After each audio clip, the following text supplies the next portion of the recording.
You're listening to Mystic Magic, exploring our spirit to understand our lives. I'm Celeste Frazier, your hostess, and today's topic is Principles and Praises. And my guest is none other than Reverend Gaylon McDowell, who is the Senior Assistant Minister and the Executive Minister at Christ Universal Temple in Chicago. He also hosts the Truth Transforms show on Unity Online Radio. He serves as a board member for the Universal Foundation for Better Living. He is a teacher. He is the head of the education department at Christ Universal Temple, which is the Johnny Coleman Institute, and he's a great guy. This is Mystic Magic, exploring our spirit to understand our lives. Stay tuned.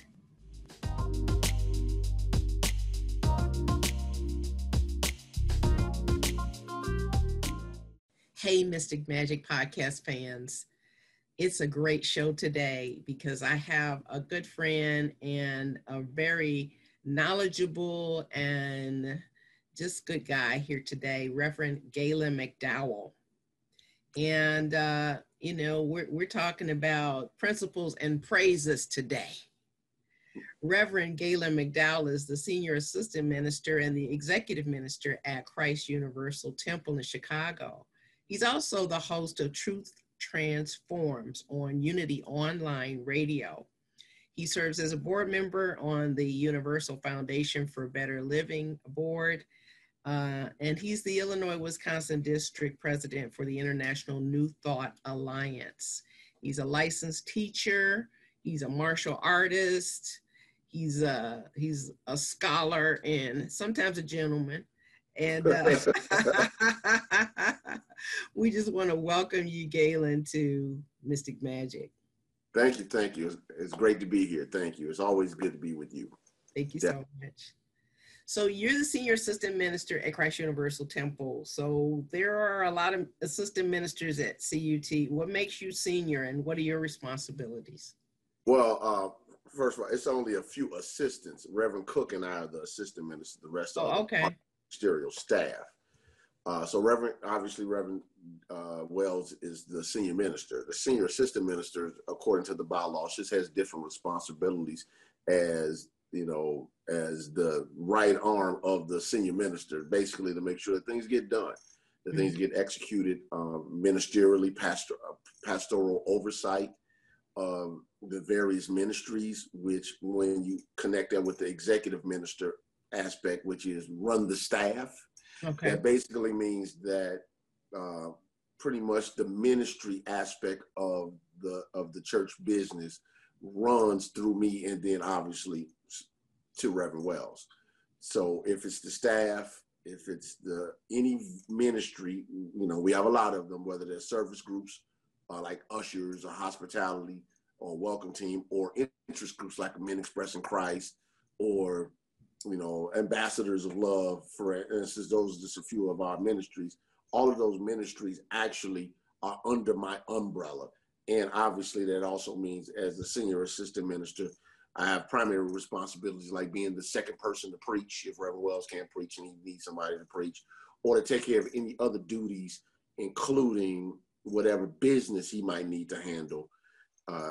I have those responsibilities to make sure that it gets done. So if Reverend Wells isn't available, or he's on vacation, or he's out, or he said, you handle it, I handle it. So for me, the senior assistant minister just means handle it. So you're a busy guy, basically. Yes. Also, as the executive minister, I'm also the director of the Johnny Coleman Institute. Okay. All right. So the school superintendent as well. Yeah. Okay. So Reverend Johnny Coleman, your teacher and mentor, used to be known as the lady with the big purse. So what prosperity principle stands out most for you in terms of the impact it's had on your life?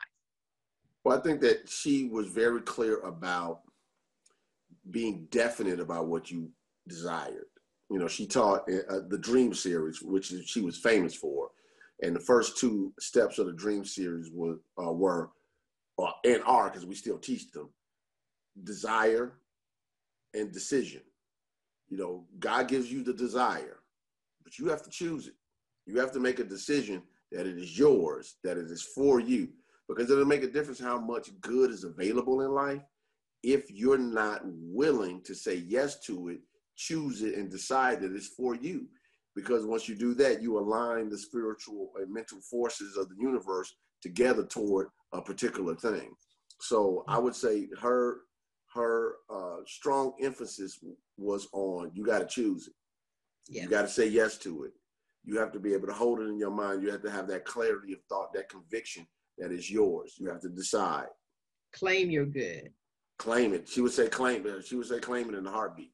Yeah. That's what I tell you. Claim it. Claim it. Speak the word. Yeah, she was famous for teaching prosperity and abundance teachings. Yes.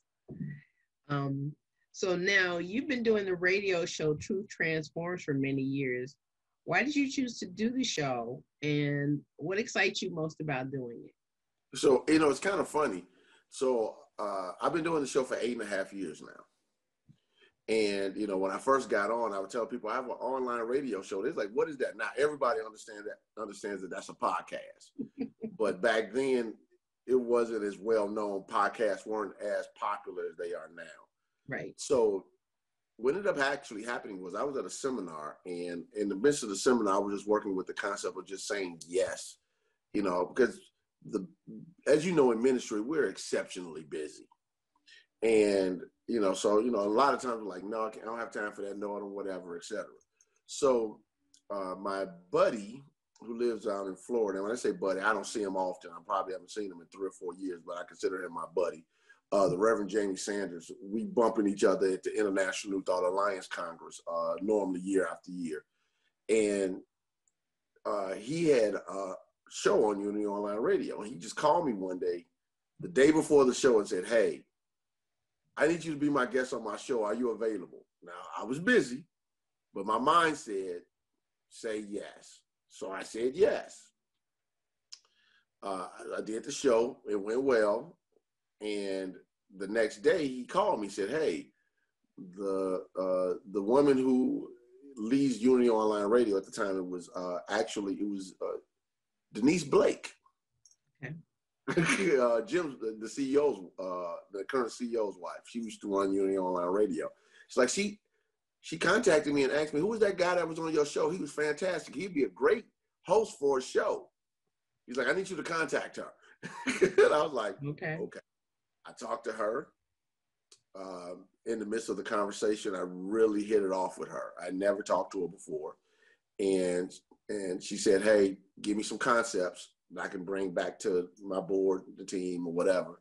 Send us something the same day. And I had a show in within days, like literally within days. So it was just, in my opinion, divine intervention in the midst of, I was ready for it. The universe was ready for it to happen. So Jamie got the desire to ask me. I had to say yes to it. Then Denise had to listen to it. Then Denise had to contact Jamie, who contacted me to contact Denise. And then next thing you know, I had a show just like that. Okay. Now, I love the show because it gives me an opportunity to spread the New Thought message and other things that I feel as though are relative to the world. You know, but New Thought in particular to the world, because what I've discovered in doing the show is there are a lot of people who don't have access to the teaching, especially in a pure way. You know, they get bits and pieces of it. And I'm not saying that makes us better or worse. Let me be clear. But I do think that we need to be very clear that there is a distinction between teaching New Thought purely and teaching metaphysics purely versus teaching it as a hybrid of a lot of other things, which is totally cool, by the way. Yeah. And I discovered when people started reaching out to me from several countries in Africa, countries in the UK, countries in the Caribbean, you know, all across the United States and Canada, just getting messages that these places don't have a Johnny Coleman Institute, a Christ Universal Temple, or Centers for Spiritual Living Center near them, or Unity Church, or UFBL Church near them, all these different New Thought organizations. So they don't have access to what was so easily available to us They don't have a Michael Beckwith and Agape where everybody knows if you want to go here in LA, you know, you can go and listen to him teach about New Thought, metaphysics, and consciousness transformation. So I said, you know what, I'm gonna make sure that my show gives people an opportunity to get all of those things. So as lately, I've been doing a lot of interviews. Obviously, you were my guest a few times on the Black Lives Matter issues from a New Thought perspective.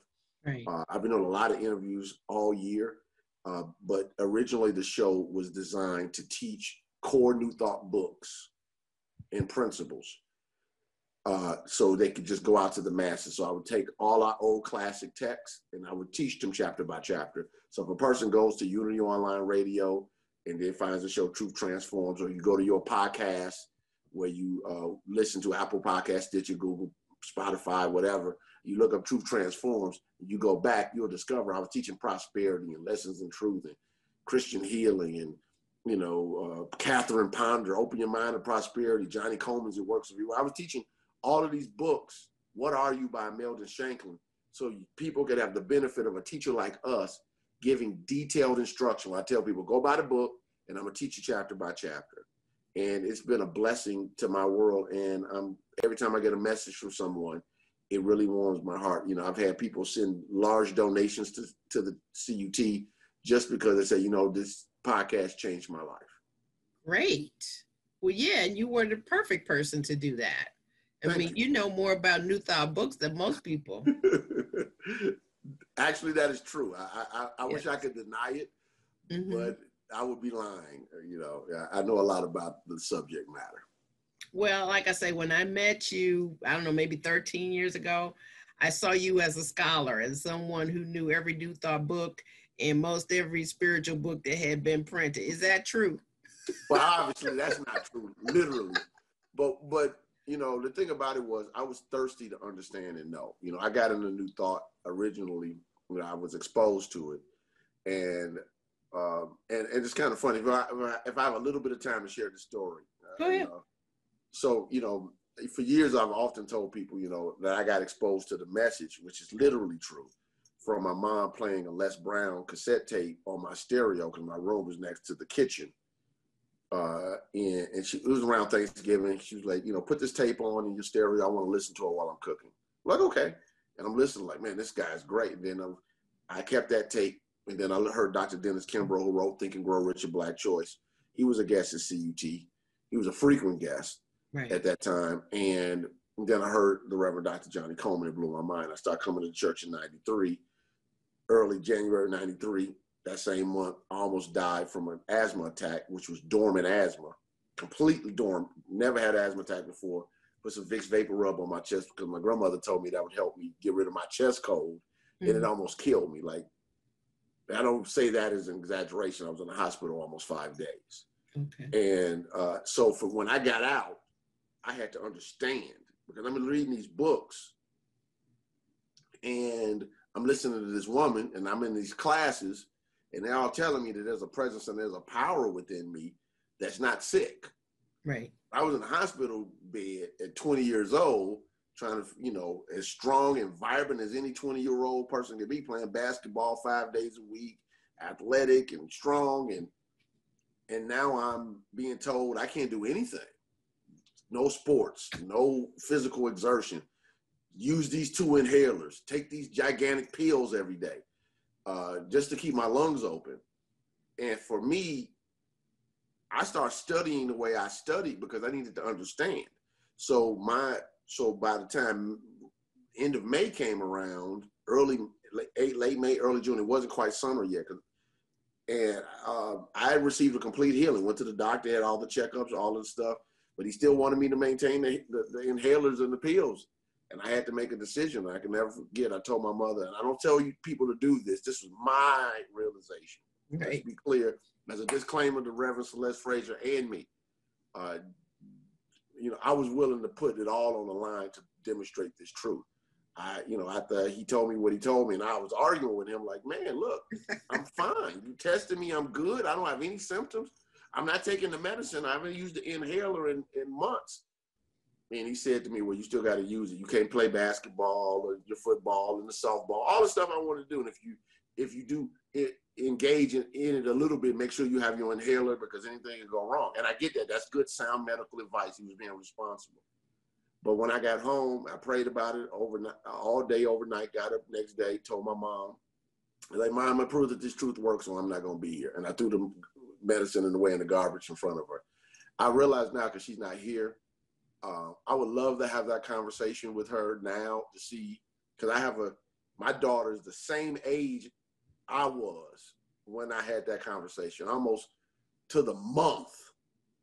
My daughter will be 21 in 11 days, 10 days now, 10 days.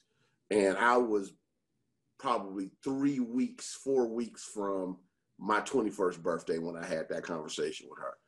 And I often wonder, because she never brought it up again, because she was the one person that could have stopped me. And I think that was something where my thirst for reading was to learn. So I'm like, okay, I heal my body. Now what else is possible? So I'm reading 3 to 5 books a week at one point. And I'm not talking about just like surface reading, highlighted, right in the margins. I've read some book dozens. I've read certain books dozens of times. I probably read Lessons of Truth probably about 75 times.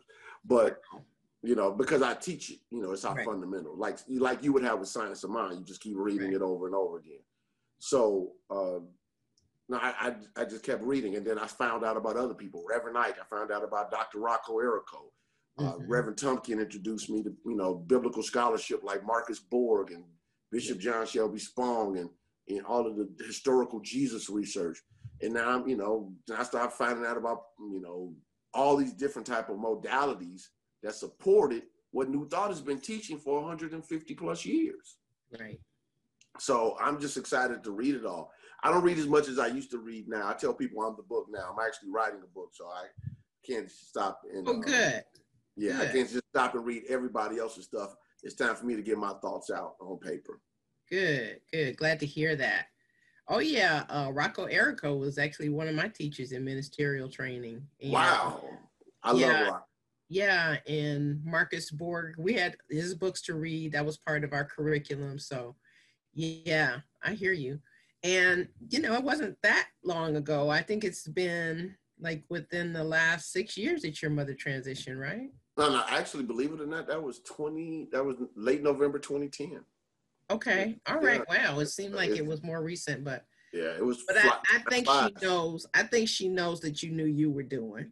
Yeah. Well, yeah. I was ordained and teaching and all that stuff. She just never brought the conversation back up. Right. Which is, it would just be an interesting conversation today, just to say, okay, Mom, when I did that, what were you wrestling with inside as a mother? I think that I would just want to know as a parent because, my perspective, my daughter comes home and says, Dad, I'm not doing whatever. I'm like, what you mean? Well, she was brought up into teaching and she's got a good head on her shoulders. So I'm sure that won't happen. Yeah, I agree. Now you seem to have rounded out over the years, both in terms of your depth and your breadth. That's just my perception. Okay. You seem to be more relaxed and happier. So what changed? Well, I think probably when I first started teaching New Thought, I finished the teacher train. We called it back then the teacher counselor program in the Johnny Coleman Institute. I finished that program at age 24 in 1996. So, by the time I was teaching in the Institute a year later, I took a year off. I could have tested then. I took a year off because I got in and was just saturated. And so let me step back and apply some of this stuff to my life and then get back in and teach it. And so I'm 25 years old. I'm on the platform. When on the platform, I'm in these classes. Now you got to remember, when I came to CUT, it was people standing on the walls every Sunday. We had 3,000 seat auditorium. Back then it was pews. So it was more than 3,000 seats. And then people standing on the wall. So it might be 3,500 people in the building and Sunday to Sunday, from Sunday to Sunday. And it's 1,000 people in the Johnny Coleman Institute taking classes. I show my class with my 20-something people, 20 people or whatever. Can be everybody's child or grandchild right off the bat. Mm-hmm. So I'm like, okay, now I got to prove myself. I'm by far the youngest teacher. So that developed a certain level of a chip on my shoulder, which I don't regret. You know, I believe sometimes you really only have an opportunity to make a first impression. I was going like, okay, you might not respect the fact that I'm young, but you're not going to disrespect my knowledge base. Okay. I know what I'm doing. Okay. And I told Reverend Coleman that nobody was going to outprepare me, ever. I'll always be. You sound like Kobe. Yeah, so I was crazy intense about it. That's why people were like, man, he's intense. But I had something to prove. So by the time I'm 28 years old, I'm preaching on the platform of Christ Universal Temple in front of all of these people. I'm not a minister. I'm not in the ministerial program, but I'm on her platform. At that time, the without a doubt, the leading New Thought minister in the world, as far as impact and size of ministry. Absolutely. Reach. You know, Reverend Ike by that time had started scaling back because he had the largest ministry because his ministry was worldwide. And I'm on her platform and I'm teaching, and I did a great job. And then next, I'm teaching again the next month, and then I'm teaching again the next month. I'm like, wait a minute, I'm a part of the roster now. I don't even work for the church. I'm working as a customer service manager at Dominics. Got my staff of 80 people or whatever, cashiers, baggers, front desk people. And I'm like, man, I have to constantly be in the space, because in that time, it was like, okay, you're the little preacher, or you're the young preacher, or you're the whatever, et cetera. So it was a constant level of proving. When I wanted to increase my profile, increase our profile, Reverend Wells and Reverend Norton, we developed a group we called the Young Lions. I don't know if you remember that or not. We used to call ourselves the Young Lions. Yeah. And that was only because Reverend Herb Lassiter called us that one day when we were speaking at a seminar. He's like, how you like our 3 Young Lions of Truth? And people named us the Young Lions. Right. And we were like, oh, okay. But being the Young Lions got us on Panorama of Truth to speak at the conference. But back then, it was only big names. So it was always proving. And I'm not trying to sound arrogant now. I don't feel as though I have anything to prove to people as far as my knowledge base. Obviously some of that is age, but some of it is just the fact that I'm like, you know what? I know my stuff. Mm-hmm. And I know what I'm doing, and I'm comfortable in doing it. And I can be excellent without the edge. Now, obviously when it comes time to preach and I'm trying to push something through, yeah, you might still get it. And if you put me on a platform with, you and other people who I know are really good speakers, I'm coming for the jugular. I'm not going to lie. I'm not going to let nobody outspeak me. I just refuse. I refuse. I don't care who it is. I don't care if it's our brother Beckwith. I don't care if it's Barack Obama. If I'm on a platform with somebody, I'm going for it. But I think that's just a natural. Your competitive nature. Yeah, to me, it's not competition against an individual. It's against yourself. Right. Yeah, it's against myself. And if I respect your game enough, I grew up in a culture of basketball, playing with kids, boys. People don't understand this. With boys growing up, especially African American boys growing up playing basketball. Game recognizes game. Yeah. You get out there and you're not on your game, you can get embarrassed. Yeah. Okay, that's why so much trash talk and other stuff that happens when we play ball. Oh my God, way they talk to each other. That's all normal. Because part of the game. It's all a part of playing the game. Right. And I'm not gonna let Reverend Celeste burn the stage down, and I'm not helping with the fire. If you're throwing bombs, I'm throwing bombs too. That's all just the way it is. Amen. And everybody gets to benefit from that too. So that's a good thing. Exactly.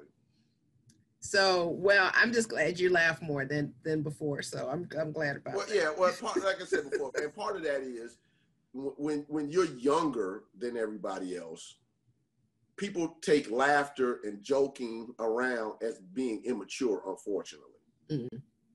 So I've always had this, I like to joke, laugh, etc. It's always been a part of my personality. When I'm with my friends, that's all we do is crack jokes. Mm-hmm. But when you're the youngest person in a movement, which I was for many years, it's a different conversation. You get conditioned to be more serious by necessity, so people won't discount you. So I learned early, okay, if I show up and I'm cracking jokes and laughing and doing all this other stuff, then they might not respect my game. I got to have them respect my game first, and then I can relax a little bit. So now I can relax. People respect my game. Very good, very good. Now, I thought you were introduced to CUT before me, but you weren't. No. I remember. I knew of CUT. When did you go? Well, I mean, I remember when they were like on 84th and State or something like that. 86th and State. I went to the church on 86th and State, but I went with my mom. She went there to buy something from the bookstore. I live close to there. I grew up on 83rd and Prairie. Okay. And I went to school, elementary school, at least the 6th grade at Jane A. Neal, which is on the corner of 85th and Michigan. Right. So everybody in my neighborhood knew who Johnny Coleman was. Right. And I had relatives in that neighborhood, but then I grew up on 116th and Laughlin. So, that's right there. Mm-hmm. 2 blocks from CUT. So when I was already gone, from Chicago from 75 for a long time. But yeah, when I came home, that's where I came to church. Beautiful. Yeah. Because when we were growing up, my mom was calling them, those positive thinking people. Like that was something wrong with that. So yeah. You should have heard the conversation some of my neighbors would have about Johnny Coleman. Yeah. You can't park in her parking lot unless you have a Cadillac or better, and all type of silly stuff, just to try to discourage people. And even as a young man, I didn't know anything about her. But I would say, like, hey, if you gotta, if you gotta work, why can't you make good money and have nice things and have a nice house and a nice car? But that's not what the Bible says. I'm like, that doesn't make sense to me. And but I didn't want to obviously disrespect any of my friends' parents. Right. I wasn't raised to, obviously be disrespectful to your elders. But it was perplexing to me. So when I couldn't get an answer I thought was satisfactory, I just left it alone. Because my mom didn't train me to think that way. Because she was eclectic. She studied New Thought. She studied a lot of Eastern religions, Taoism, Buddhism, Hinduism, anything you can think of, my mom had a book on it. Trust me when I tell you. So I know that my capacity to read and comprehend comes from her. My dad has the gift of gab, so I got it from him. Okay. So I figured they only got together, got married, and only together for a couple of years to get me here so I can have this time. Good idea. Well done.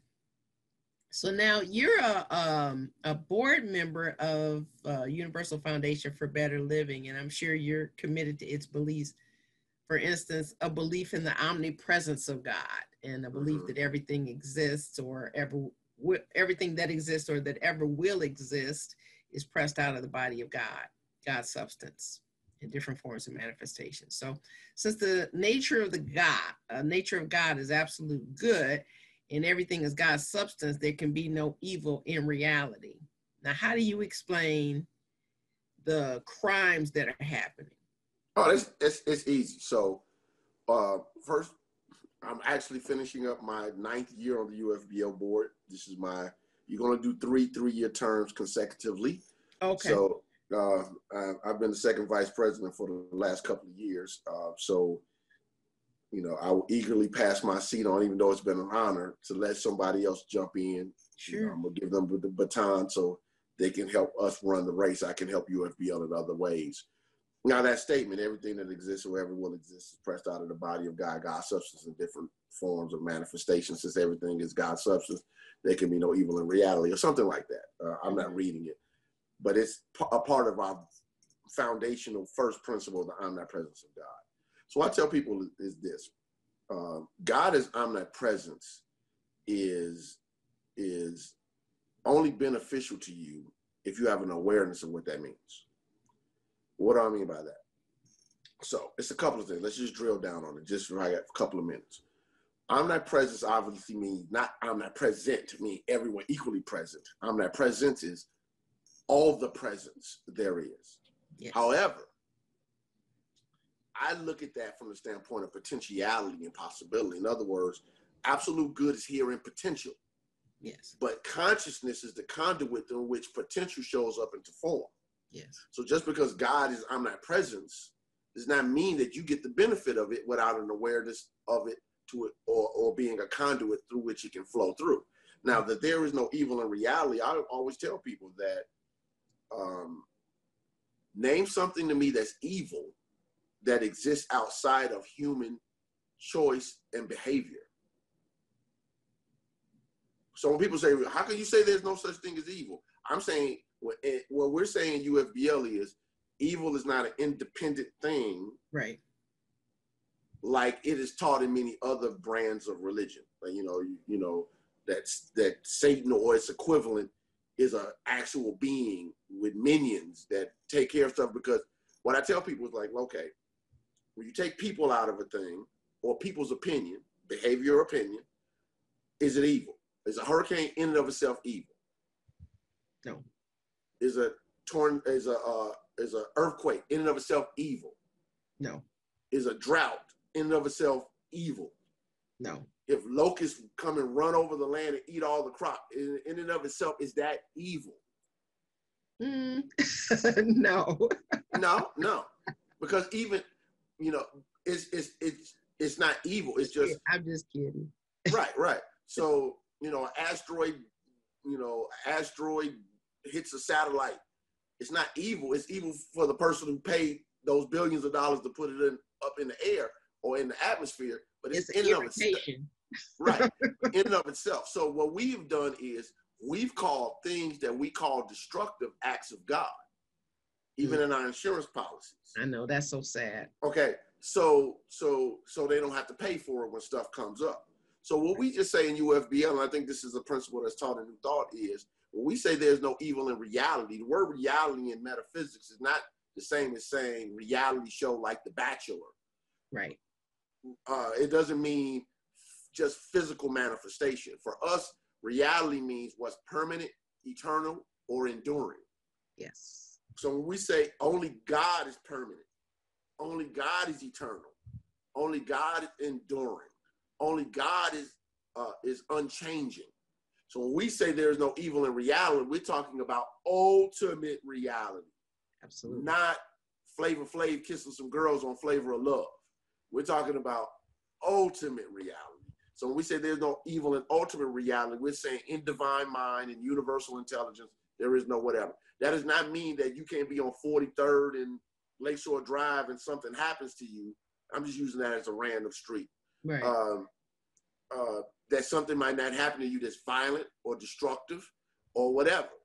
I'm not saying that at all, because that's individual and collective experience. That is, in my opinion, to be frank, an adulteration of the power and that God has already given us as people to manifest and create our life experiences. So individually and collectively, we adulterate or misuse the power in destructive ways. The principle is unaffected. If I, in my ignorance, get up and write 2 + 2 = 5, the principle of mathematics isn't offended. The principle of mathematics will be unaffected by my ignorance. Yes. And God as principle is unaffected, unfortunately, this is tough for people, by the things that we do. Now, God individualized within us will guide us, prosper us, heal us, and whatever. And I think this is where New Thought just has to maybe do a better job of teaching God is transcendent and God is immanent. Yes. All right. Hopefully that helped. That was well, good. Yeah. It's an awareness, the consciousness. Sometimes when you say consciousness, people don't know what you're talking about. Yeah. Where you think and feel. Yeah. And I have a saying, I always say, it's going to be in my upcoming book. You are a mental field that is always fulfilling itself. Yeah. And that's a part of the process. So just because, we create collectively, not just individually. And we are creating the situations and circumstances of our lives. And that's why we have to change it. People are waiting for some God or second coming or God to come clean up our messes when we created it. And the same power we use to create it will be the same power we use to clean it up. Yes. When we get our thoughts, when we get our feelings, when we get our beliefs, when we get our words and actions back in alignment with the truth of our being, who God is in us and who we are in God, then we can show up and create the harmony that is already there potentially because God is omnipresent. So good is there, but are you a conduit for it? Do you have the awareness of it? Can you think and feel in harmony with the divine flow of good? Yes. Can you embody it? Yes. Yes. So thank you for that sermon. So UFBL is in about 6 countries and 12 states. What? To be honest, I actually don't know that answer. Okay. I know U.S., Canada, several countries in the Caribbean, and Guyana in South America. Well, the basic question is how daunting a task is it as a board to govern in all those places, whether they're churches or satellites or study groups or whatever. Or is it just... We do the best we can. Well, hopefully there's joy there. We actually went to one of our ministries, which is now a discussion group, but it's still a ministry in the Bahamas. We did a site visit in January. We had a great time. Good. Well, I also know that you're a martial artist, and I just like for our audience to hear your perspective in terms of the relationship between martial arts and New Thought spirituality. Sometimes people think of martial arts as being about fighting, but I know it's something more than that. Yes. Now, let me just be honest. Martial arts is about fighting. But the techniques of a fight, even Tai Chi was created to fight. But the real issue reason why I like martial arts so much is because it's the discipline. See, it's one thing to hypothetically say you can discipline your mind to act and do certain things. It's another thing to get up and follow through on the technique to get your mind and body in harmony with what you seek to do. Now, when you start studying some martial arts that deal with more of the finer techniques, energy cultivation, like Qigong, Tai Chi type things, they would say the Qi. We would call that the activity of God or activity of spirit. It's the same thing. It teaches you how to harmonize and discipline your mind by disciplining your thoughts and telling your mind, this is where we're going, this is what we're doing, this is how we're going to do it. And when you learn some of the finer ways, like the Qigong, the Tai Chi, or the energy meditations, which I study as well, Qigong and Kung Fu. I'm also doing karate now, but it's, what I learned from it it's teaching a lot of the same things. Center yourself, meditate, contemplate, visualize your good. You have to understand your being to execute the technique, and you have to understand your being and New Thought to execute the principles. It's the same thing. I would tell anybody, especially people who have children, I don't see any good reason why most children aren't in martial arts. I couldn't get my daughter to do it for nothing, but I tried, but she got too old. And it's like, she wanted rather be, cute than a diva. So. Well, she's not too old. And I mean, right now she understands the mind, body, spirit connection. And so absolutely, it might be more appealing right now. Yeah, you'd rather get her nails and hair done now. So Well, I know, especially from our conversation today, that our audience would like to keep track of you and hear more of you. Are there any upcoming events or any information you'd like to share with our international audience? Well, right now, obviously, you can you can Google Truth Transforms, or you can go to unityonlineradio.org to find my podcast. It's on Wednesdays, 10 a.m. to 11 a.m. Central Time. So definitely check that out. Go to Christ Universal Temple, which is cutemple.org, to learn more about our ministry. We have classes that'll be coming up in the Johnny Coleman Institute. So if you tab on classes, you can find out about classes, including mine. If you go to our YouTube page, which is CU Temple, you can go through the catalog and find sermons of different ministers, Reverend Wells, myself, and others. So CU Temple, the letters CU and the word Temple all together on YouTube. On our Christ Universal Temple Facebook page, I normally teach a couple of days a week, normally on Wednesdays and Fridays. I started during the pandemic, doing 3 days a week. Now I do 2. I teach our daily inspiration for better living, which is our daily periodical. At noon, right? Huh? That's at noon, right? That's at noon Central Time. You can check that out. We have a lot of things that's going on. So just plug in with us, check out our social media, do what needs to be done. I got my book, Truth Transforms, that'll be coming out. Some website stuff coming out. Look, I'm going to be doing it. We got to get this message out, Reverend Celeste. Yes. We got to get this message out. I'm doing my part. I so appreciate you. I love you. And I'm so excited about your unfoldment and just your take charge, as well as your gentleness. And so thanks for coming. Thank you. Thank you. Thank you to your audience. God bless you. Blessings.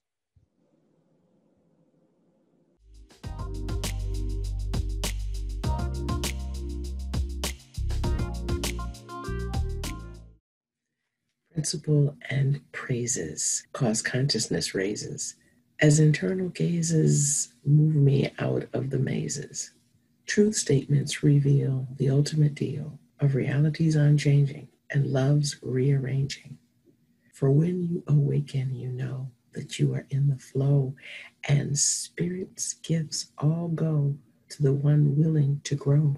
With this light of understanding, there is no reprimanding, but unconditional love to receive, and watch fear and worry leave. Name it and claim it, the avatars say, and while you are at it, get out of the way. Just watch Spirit do what it do and see your life become fresh and new. With gratitude for the attitude, it's a love that is more than a mood. It's peace overcoming fear and accepting God is here. It's easy then to praise, while vibrations clear the haze. And seeing clearly now, to God I give my bow.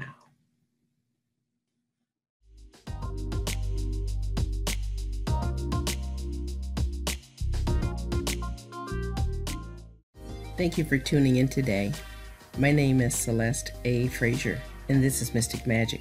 Please check our show notes for more information about today's show. Please also subscribe. It's free. If this show has been good for you, please feel free to support the show. We'll be back next week when my topic will be synchronicity, and my guest will be Sky Nelson Isaacs, a theoretical physicist, speaker, author, and musician. It'll be a fascinating show. Mystic Magic can be found on Apple Podcasts, Google, Stitcher, Spotify, and other great podcast venues. This is Mystic Magic, exploring our spirit to understand our lives.